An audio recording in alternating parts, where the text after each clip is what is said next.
Thank you. I will start as soon as my slideshow comes up on the other screen. Hello, show up on the other screen, please. Ah, thank you. There it is. All right. Let's see. I believe I had this slide up last week. So we'll just kind of do a little bit of overlap and start from there.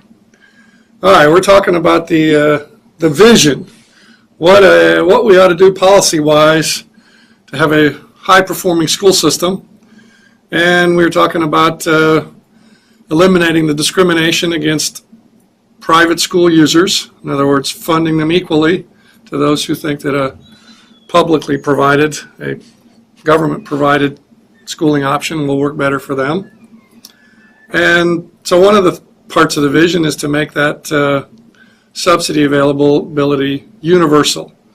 In other words, we're not going to means test or failed schools test or special needs test or have any other eligibility criteria for whether someone can opt out of an assigned public school with any less money than they get if they stay there. All right, so again, we did this last time. So just to kind of get started, there aren't that many really rich people to where it wouldn't make that much difference for them to be subsidized equally to everybody else. So justice is the first reason. And then there's programs for the poor become poor programs. You might then enter that in Google sometime and trace the history of that. But the way that I came across that phrase was from reading something from Milton Friedman where he encountered that in a debate with the Department of Health, Education, and Welfare in those days. Now it's Health and Human Services. But that was cited as a reason to make a program universal because the politics of programs for the poor invariably cause those programs to be neglected because the poor are not very well represented by lobbyists and don't even vote at a very high rate. So programs that are targeted for the poor tend to be politically neglected programs. So it's important to have them be universal from that perspective so that they would get the attention that they deserve and function at a high level politically. Another reason not to be selective by any criteria, including means testing, for who is eligible to leave their assigned public school with their subsidy in hand, is the fact that we need all the competition and all the population to provide the basis for specialization as possible. So if we limit it to poor people or those assigned to the worst schools or those who officially have been designated with special needs, we're ultimately going to hurt everybody by reducing product development, reducing entrepreneurship, and reducing competition that improves quality and drives prices down. Okay, so I jumped ahead a little bit on that slide to the content of this one. Certainly there's something to be said for having an escape hatch from the worst possible schools.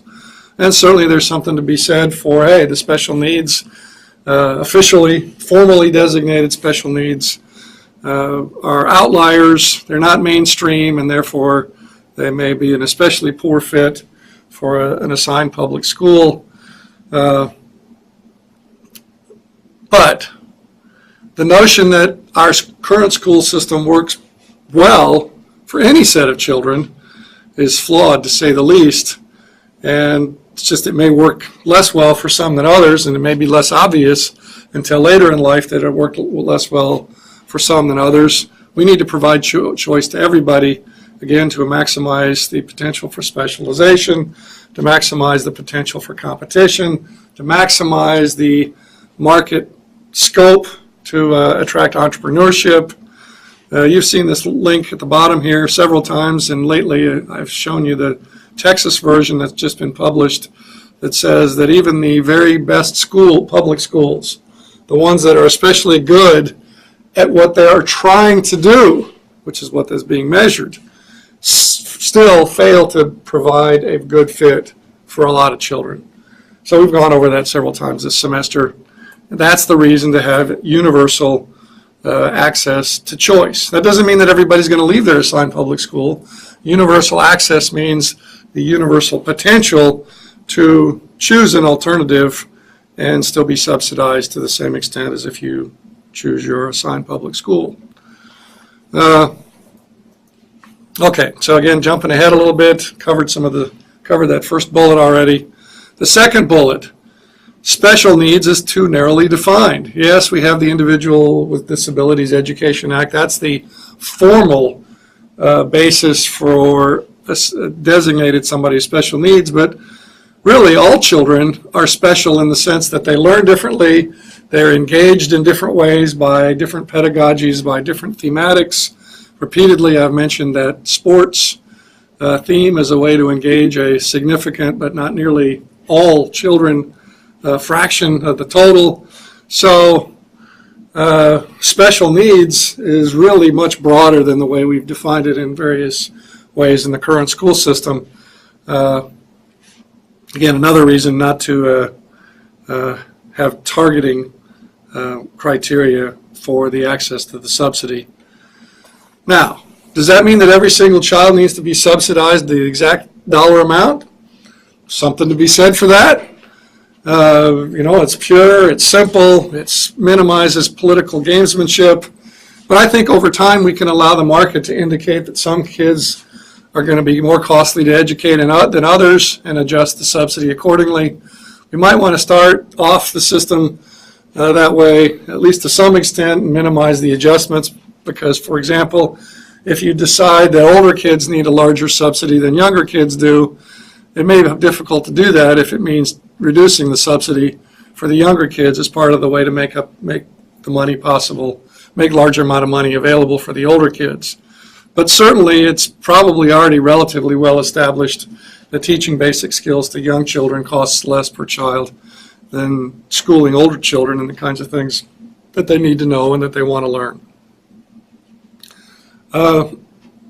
Possibly another way to make the system work better and more politically feasible at the front end is to do something that's already called weighted student formula, and it's already in widespread use around the country.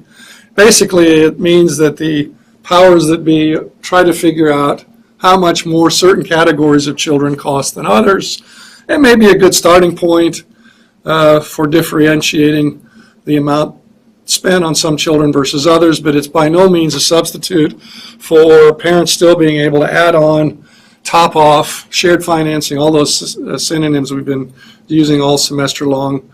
It may make sense to have a larger subsidy for some categories of children than others, but we still need to allow the parents the freedom to top off their subsidy with some of their own money or money from a third party. We need that first and foremost because we don't want to have a price control situation. We don't want the government to be literally specifying what something has to cost and that it can't cost any more than something, or, and perhaps almost as bad, that it can't cost any less than something. We'll get to a little bit more of the price floor, price ceiling thing a little bit later on.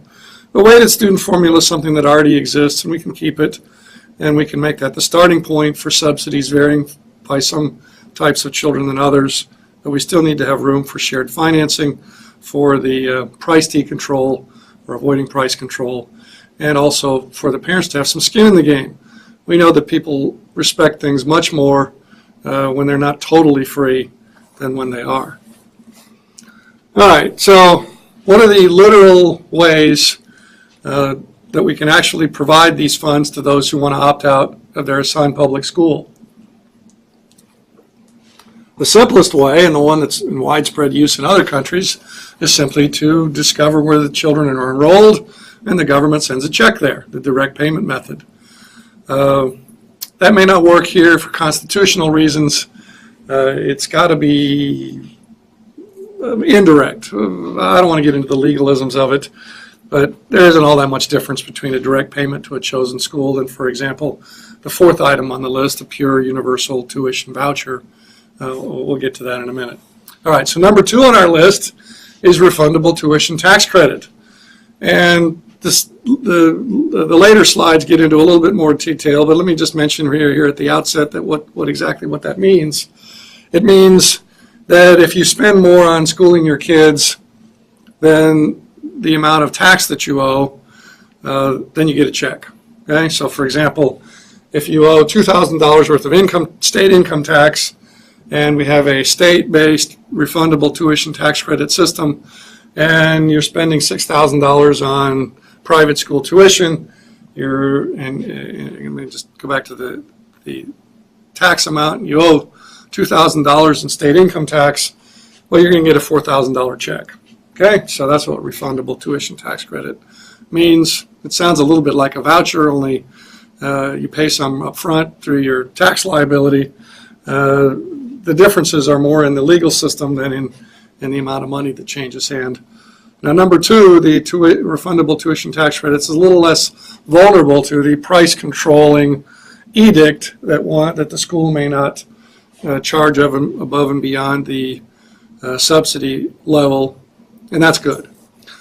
The third item on the list, let me wait to the next slide to get into that. It basically just means that you're not going to get back more than the amount that you owe in taxes. The credit's not going to be more than your tax liability. And then pure tuition, universal tuition voucher means in its truly purest sense, which contradicts my previous slide a little bit, namely that you just take the amount of money available for schooling the kids, and you divide it by how many kids there are, and that's how much you get if you want to leave your assigned public school. If it's a little less pure, then you do things like I just mentioned, namely a little bit more for older kids than younger kids, perhaps a little bit more for those that are designated special needs in the formal Individual with Disabilities Act sense. Number 5 on our list of possible ways to level the playing field between public and private schools, and in this case, quasi-public, private, chartered public schools would be our 5th item. Unlimited chartering of chartered public school just means make it easy for folks to start a charter school, subjecting them mainly to market accountability, which would require that the price system is there to eliminate shortages and surpluses so that there really is accountability to individuals. Right now, as you know, with the large wait lists, there isn't very much accountability to customers because there are customers standing in the wings. We're waiting eagerly, in fact, to replace anybody that leaves because they're unhappy, making it a little bit, well, actually a lot less important to keep the customers happy and thus be accountable to them. And then the 6th and final one, education savings accounts, which was once deemed far too administratively complicated to implement. As the term implies, it means that you make a deposit in the family account for education use only. The administratively difficult part seemingly is to make sure that they don't use it for anything else other than that which is education related. But Arizona has solved this problem with a coding system, and so it means that you have X dollars that you can spend on your child in any one of many ways: private school tuition, tutoring, other services that are education related. And if there's money left over at the end of your K through 12 period, you're allowed to spend that on your child's higher education. Okay, so here's a brief list of some additional points that I may not have made. First of all, you may want to go to my 2008 articles. The first one, 2008A, explains in somewhat greater detail than what we're doing here the differences between the 12 ways to expand school choice beyond the residential choice that currently exists. That's what school choice expansion means, is to have more of it than we already have. And 2008B is an analysis of what passes for evidence in many cases, and exactly what we have evidence for and we don't have evidence for the performance changing ability of these various ways to subsidize public and private schools equally or more equally. All right, so we already mentioned the refundable tax credit. What that means, it means you may get a check. You probably will get a check, because if you have even one child in school, that exceeds the amount that most people owe of any state or local tax, or even a combination of taxes. And then number 3 means that families and businesses can get a tax credit for donating money to a low-income fund, or in the case of families, get a credit simply for taking their children out of the assigned public school and using a private school instead. And then for the money that's donated for the credit, to get the credit, that goes to organizations that administer low-income voucher funds.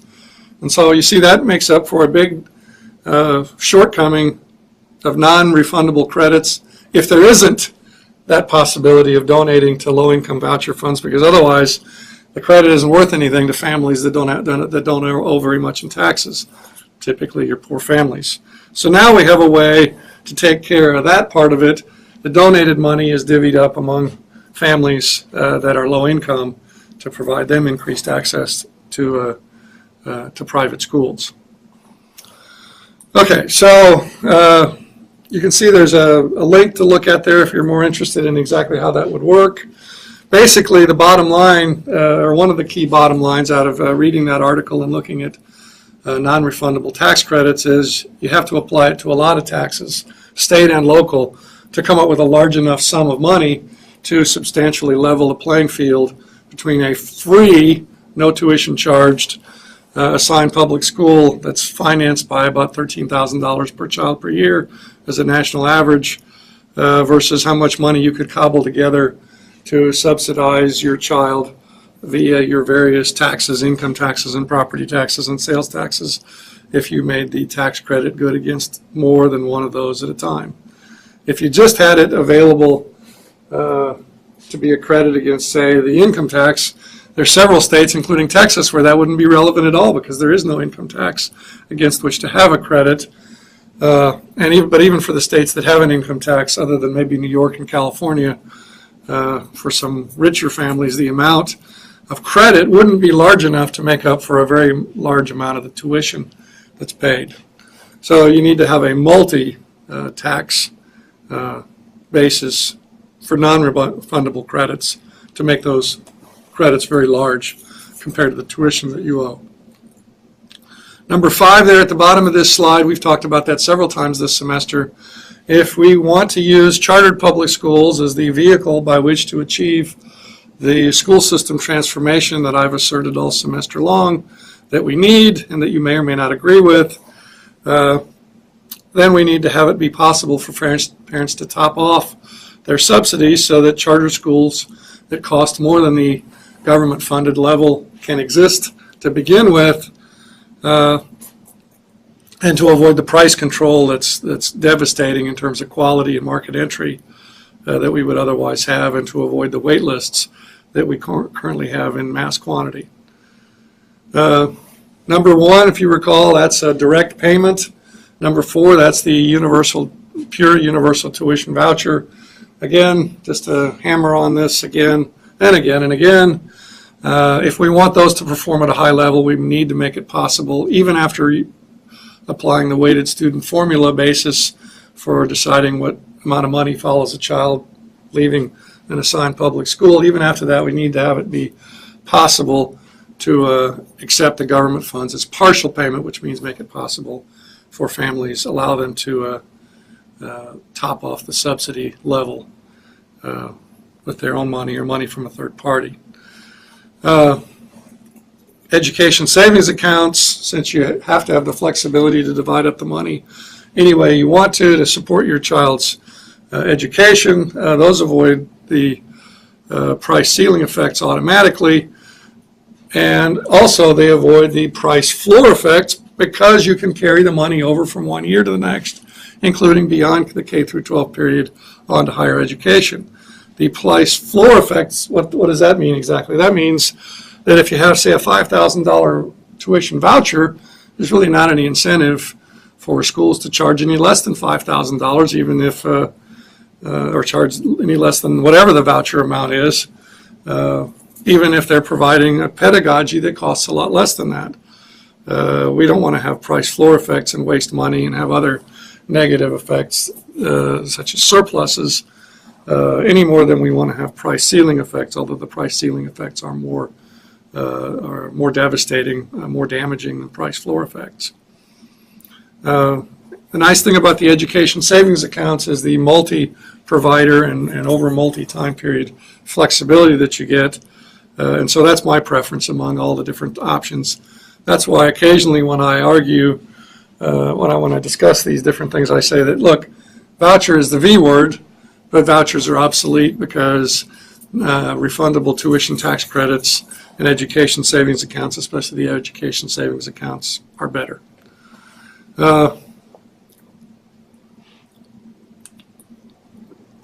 Now, specifics in terms of the payment policy. For better parental oversight and respect and other things, they need to have some skin in the game. So no matter income level, anything, I would argue that if somebody wants to opt out of their free assigned traditional public school, that they need to have some private payment from their own bank account. Some piece of the total needs to come out of their pocket. And likewise, to have price decontrol, to have the price system perform its magic in allocating resources and providing information. That's another reason why it needs to be possible and not necessarily just required for the skin in the game issue. It needs to be possible for parents to top off their subsidy with their own money for shared financing to occur.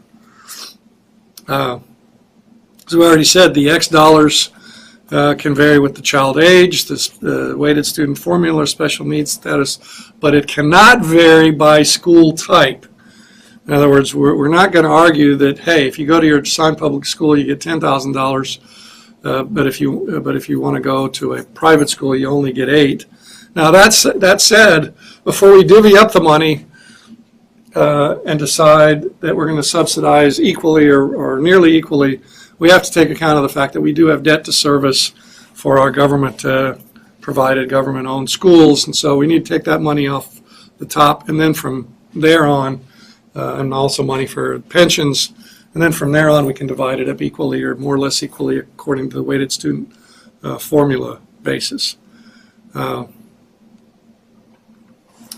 what are some acceptable universal strings to attach to this money?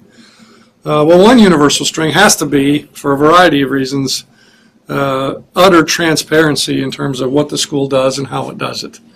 And that's partly that's just to provide accountability to the taxpayer, but it's also there to help families decide which schooling option is the best fit for their child.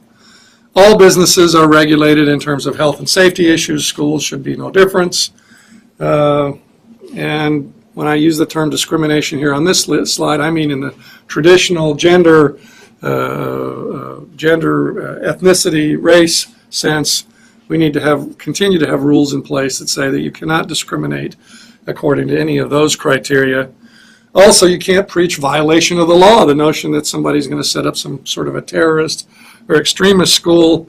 I think this came up in our discussion recently, too. There are other things that you can do. For example, set a relatively low but not near zero school size so that somebody can't open a school for 10 kids to preach violence based on, well, it doesn't matter what it's based on, that they can't preach violation of the law. And then the last one on this slide, the traditional public schools are owned lock, stock, and barrel, staffed by government employees, so certainly this political process has got to decide what the practices of those schools are. But in terms of universal strings, it's not going to decide the practices of the alternatives to the traditional public schools. Yes, there might be a little bit of regulation in terms of content to make sure that everybody learns certain minimal, non-controversial things. Right? If we do it more than minimally, we end up in the State Board of Education fiascos where we're going to try to decide in detail what all the textbooks contain and what curricula should contain. We know from Ahrens and McCluskey, look those up in your bibliography, that it's very difficult to provide any kind of a detailed accounting of what should be difficult politically to agree on what all children should learn. But at least in some relatively non-detailed sense, we might want to have some regulation on content to provide the public values of schooling. All right, so this is our last slide of Module 7. And so this is just sort of a bridge to our Module 8, which is, okay, so what should we expect from this vision? Yes, Dr. Merrifield, you said we should expect a dramatically better school system. What will it look like? Will there be more schools or less schools? What sorts of things can we expect from it? Are they all good, or are some of them bad, and we'll have to swallow those to have the good effects? Well, stay tuned.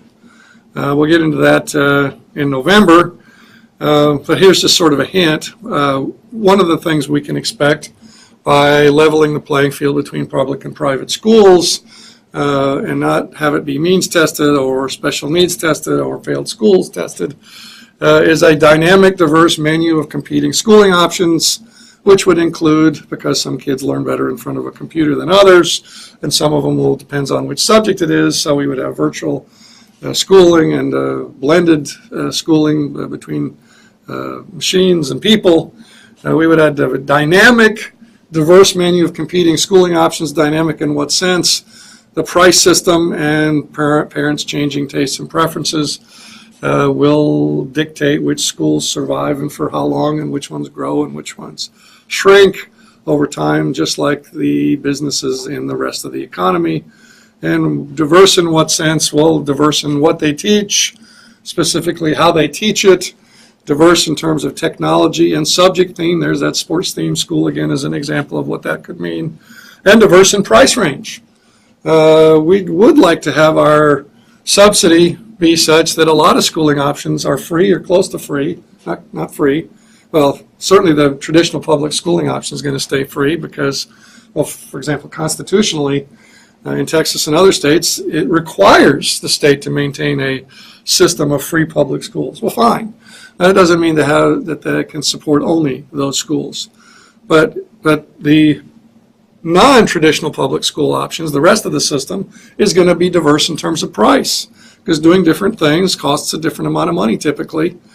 And so we want the subsidy to cover most of that, but not all of it, to provide that skin in the game, and the prices are going to adjust to market forces.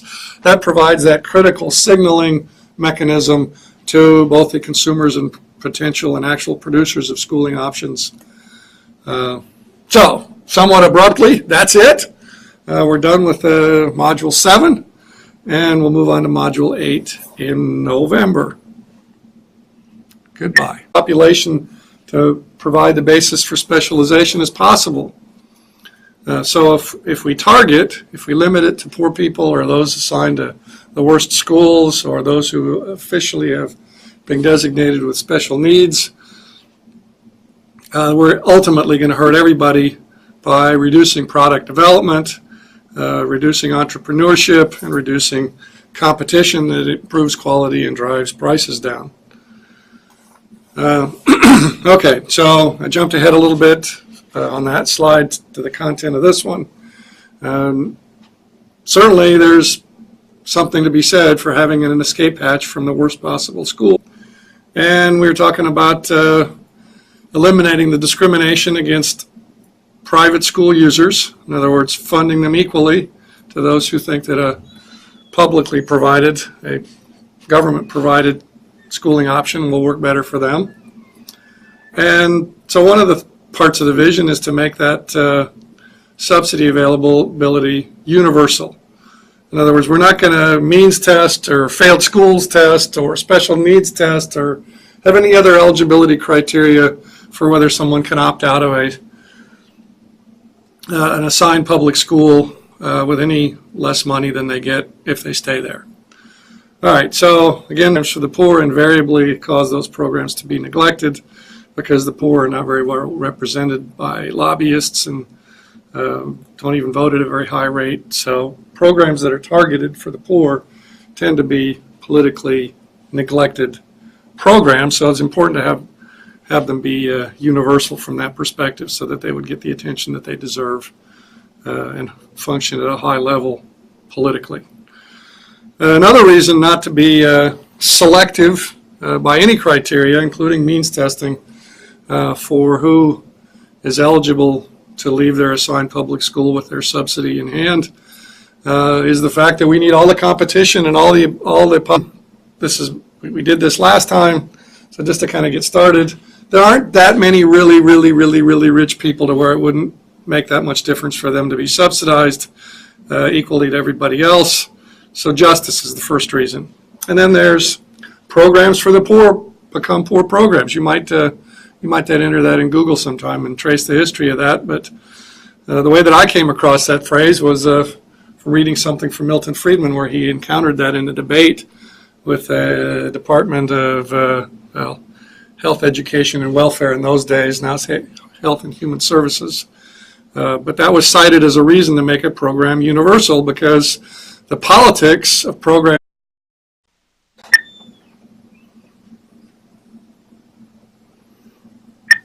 Thank you.